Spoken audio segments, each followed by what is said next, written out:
우리의 이슈가 뉴스를 바꿉니다. 세상을 깨우는 황보선의 출발 새 아침. 네, 최근 지난주 금요일이었죠. 18일에 더불어민주당이 경론 끝에 어렵게 부동산 세제 완화안을 확정했습니다. 자, 이렇게 결론 짓는데 2달이 걸렸죠. 종부세 부과 기준을 9억 원 초과해서 상위 2%로 양도소득세 비과세 기준을 9억 원에서 12억 원으로 상향 조정하는 건데, 자, 민주당 부동산 특위위원장인 김진표 의원 전화로 연결해서 자세한 얘기 들어보겠습니다. 김진표 의원님 안녕하십니까? 네, 안녕하세요. 예, 반갑습니다. 그 종부세 완화안 확정된 거요. 뼈대를 좀 간단히 좀 추려 주시겠습니까?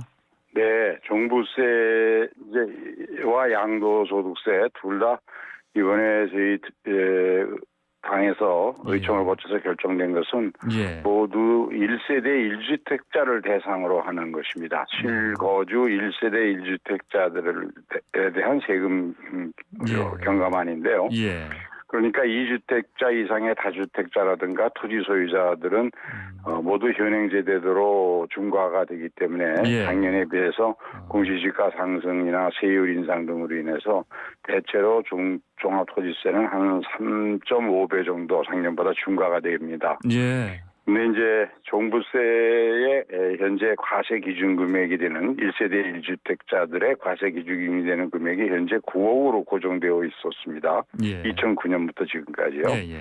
그런데 이렇게 되니까 서울 시내에 대부분 이제 한 4분의 1 정도 되는 아파트, 강남 지역은 50 한 몇 프로가 다 종부세 1세대 2주택자도 종부세 과세 대상이 되니까 예를 들면 18평에서 20몇 평 사이에 비교적 작은 규모 아파트를 가지고 있는 중산층들이 모두 종부세 과세 대상이 되는 문제들이 있어서요. 이것은 종합 부동산세의 그 과세 목적에 맞지 않는다는 이유로 그 부분은 이제 1세대 1주택의 경우에는 제일 비싼 집부터 나란히 백분율로 이렇게 세워서 상위 2%에 해당하는 금액, 그것이 현재 공시지가로는 금년도에는 한 11억쯤 됩니다.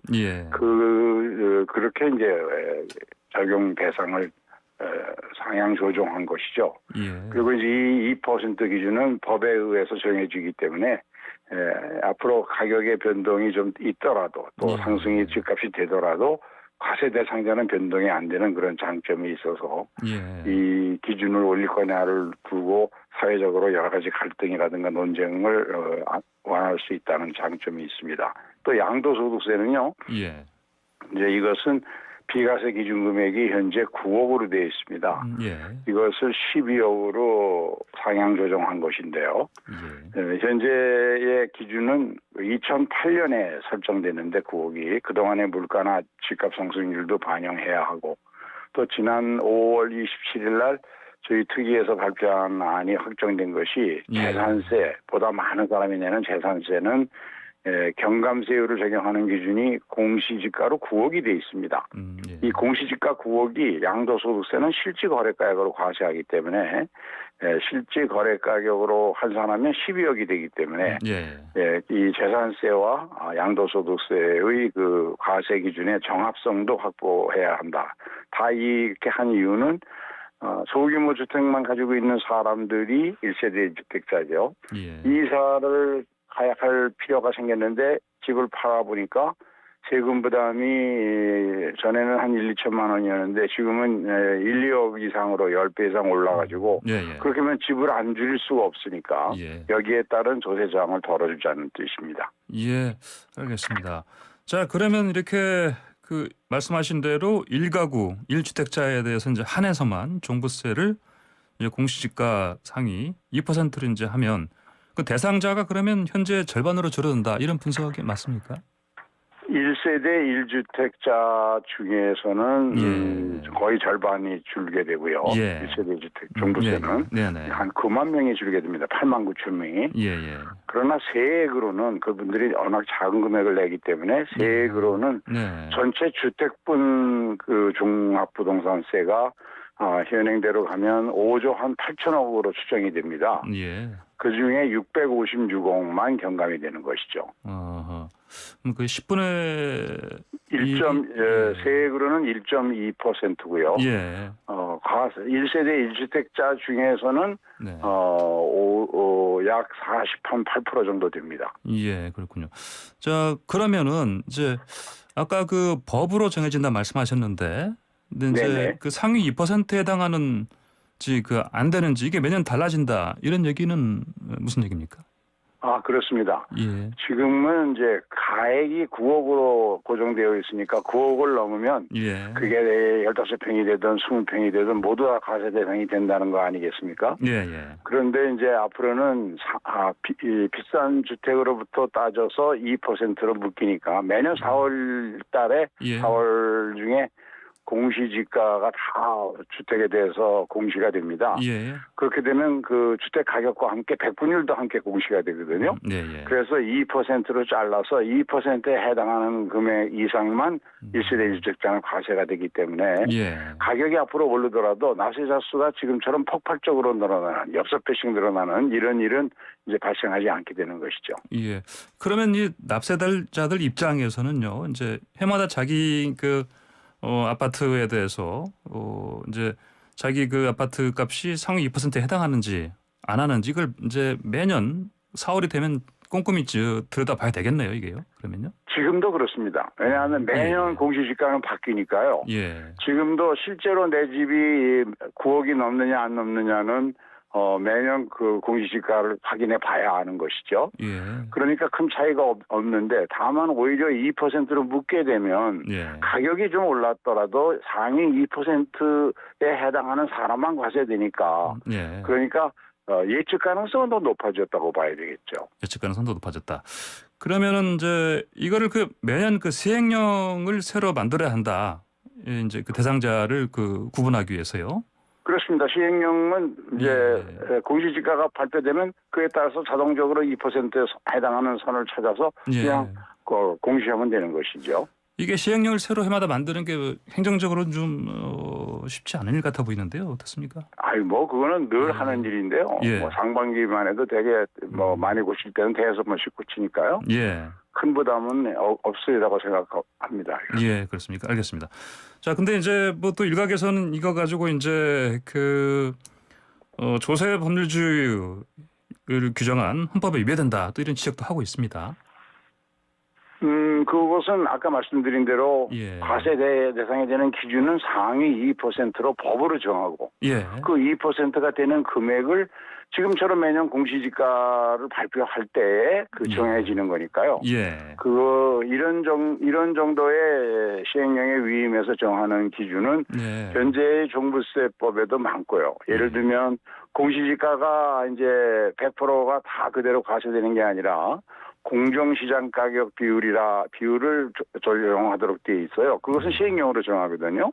그래서 작년에는 공시지가의 90%까지를 재산세나 또 종합부동산세의 적용 가격으로 했었죠. 그래서 그런 것들은 이미 다 그런 제도로 운영하고 어느 나라에서나 세제가 워낙 빠르게 바뀌고 또 복잡하기 때문에 그런 것들은 법으로 한번 묶어넣어서 정하면 실제로도 불공평해지니까 대통령령에 위임해서 그 현장의 실제 실정에 맞게 그렇게 위임 과세를 하고 있습니다. 그렇군요. 이제 근데 공시가격 현실화율을 보면요, 단독주택이 50%대, 아파트는 70% 수준이기 때문에 이 두 주택 유형 간에 역차별 가능성도 제기된다 이런 얘기 나옵니다. 반발이 좀 있지 않겠습니까? 그것은 이제 공시지가를 얼마나 더 균형 있게 정확하게 반영하느냐의 문제인데요. 아파트는 실제로 집합주택이기 때문에 거래 가격이 비교적 거래 사례들을 정확하게 포착하고 그것을 그대로 적용하면 되는데 단독주택은 천차만별이거든요. 그때 집 소유자의 주관적 사정이나 이거에 따라 달라질 수도 있고요. 흉가냐 길가냐 이런 것도 따질 수 있고 하기 때문에 실제로 공시지가 책정에 전문가들이 다양한 기준으로 보더라도 좀 문제는 있습니다만 이것은 세제의 문제라기보다는 공시지가를 얼마나 정확하게 조사하는 기법을 발전시키느냐의 문제고 이건 계속해서 발전시켜 나가고 있습니다. 알겠습니다. 이제 지금 이렇게 당론 결정하는 가운데요. 이제 그 사실 그 상당수 의원들이 부자 감세라고 이제 반발을 했었고, 근데 저 이제 국회 표결을 거쳐야 하는데 법안 처리 잘 될 것 같습니까? 네. 이번에 저희가 부동산 특위에서 정한 안을 가지고 예. 장시간에 걸쳐서 두 차례 토론회를 통해서 특위에 소속된 의원들이 뿐만 아니라 일반 그 특위안에 반대하는 주장을 가진 사람에게도 충분히 발표할 기회를 주고 예. 또 많은 의원들이 자유 토론에 참여한 뒤에 그러면 각자가 더 공부하고 납세자도 만나보고 지역의 실정도 들어보고 그리고 각자 온라인으로 투표하자 해서 투표 결과 압도적인 다수로 특위안이 결정됐기 때문에 당내에서 또는 오히려 다들 승복하는 분위기고 예. 앞으로도 중요한 의사결정 정책은 이렇게 했으면 좋겠다는 의견도 많았습니다. 예. 그럼 이제 김진표 의원님 이렇게 이제 종부세 완화하는 게 이제 뭐 기본적으로 뭐 민심 회복이 목표다. 더 구체적으로 보면은 특히 내년 대선에서 서울 표심을 좀 되돌리는데 얻는 데 있다. 이런 분석이 있는데요. 맞습니까? 그것도 정당으로서 당연히 그런 점을 해결해야 되겠죠. 지난 4.7 보궐선거에서 예. 서울에서 89만 표를 저희 당이 졌습니다. 예. 그런데 이 가장 큰 이유로 대개 부동산 민심이 악화된 것을 들지 않습니까? 예. 부동산 민심은 둘로 나누면 집값 안정이 안 됐다는 것하고 집값을 잡기 위하여 투기를 억제하기 위해서 과다하게 양도세, 해산세, 종부세, 등록세, 취득세 등 모든 세금을 올리다 보니까 예. 그로 인한 불만들이 많았다. 이 두 가지였습니다. 예. 그중에 이제 집값을 안정시키는 문제는 공급이 가장 중요한 변수입니다. 그래서 지난 6월 10일 날 그동안에 발표되었던 공급 정책이 20여 차례 발표가 되어서 모두 204만 호를 공급하겠다는 계획은 있습니다만 시장에서 이것을 잘 신뢰하지 않기 때문에 구체적으로 분양 가능한 수준으로 또 집값의 한 6 내지 20%만 있으면 자기 경제적인 형편에 따라서 집을 먼저 임차해서 살다가 그 집을 분양받을 수 있는 누구나 집제도 같은 것도 도입을 해서 발표를 했고 앞으로도 공급 대책은 꾸준히 한 달에 한 번, 두 번씩 발표해 나갈 겁니다. 그렇게 해서 신뢰를 얻으면 되고 또 집값에 가장 큰 영향을 미치는 것은 금리가 올라가느냐 하는 문제인데 이것도 여러 가지 경제 여건상 한국은행을 비롯해서 금융연구원 등에서 하반기부터 금리의 상향 조정 가능성들이 언급되고 있으니까요. 집값 안정은 이것을 통해서 이루어지리라고 보고 이번에 이제 특위에서 결정한 것은 우리 의총에서 결정한 것은 지나치게 1세대 주택자들의 소규모 아파트까지도 모두 소규모 주택까지도 모두 과세 대상으로 삼게 되어서 과세 대상자가 너무 폭발적으로 늘어나는 그런 종부세의 문제 또 이사할 때 집을 줄여가야 하는 양도세의 문제를 아주 제한적으로 완화한 것이죠. 예, 알겠습니다. 자, 김 의원님 다른 정치권 이슈 질문 하나 좀 드리겠습니다. 윤석열 전 검찰총장 캠프에 이석준 전 국무조정실장이 합류했습니다. 김 의원님도 사실 재정경제부 시절에 이분 같이 일을 하셨을 것으로 저는 좀 생각하는데 맞죠?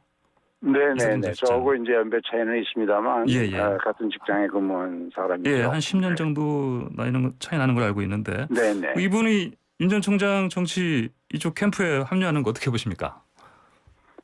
정치를 윤 전 총장이 하겠다면 다양한 인재, 특히 대통령을 꿈꾸신다면 국정 전반에 걸쳐서 조언해 줄 수 있는 다양한 인재가 필요하지 않겠습니까? 그런 점에서 보면 오히려 그런 인재들을 구하는 일이 본인의 정치 의사 발표도 아직 안 하고 대원 정치를 한다는 얘기가 나오고 있는데 전원 정치. 국정을 운영하는 제대로 된 자문을 받을 수 있어야 되겠죠. 이제 시작인데 좀 늦지 않았나 싶습니다. 예, 알겠습니다. 김 의원님 오늘 말씀 여기까지 듣겠습니다. 감사합니다. 네, 감사합니다. 네, 지금까지 더불어민주당 부동산 특별위원회 위원장인 김진표 의원이었습니다.